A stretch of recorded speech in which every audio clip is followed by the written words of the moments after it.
أعوذ بالله من الشيطان الرجيم وقضى ربك ألا تعبدوا إلا إياه وبالوالدين إحسانا Robbingiz uning o'zigagina ibodat qilishingizni va ota-onaga yaxshilik qilishligingizni amr qildi.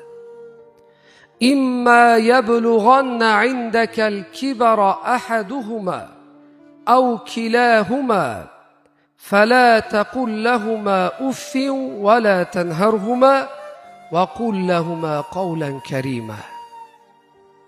Agar ulardan ikkisi yoyinki biri seni huzuringda keksalik yoshiga yetsalar dedi Alloh taolo.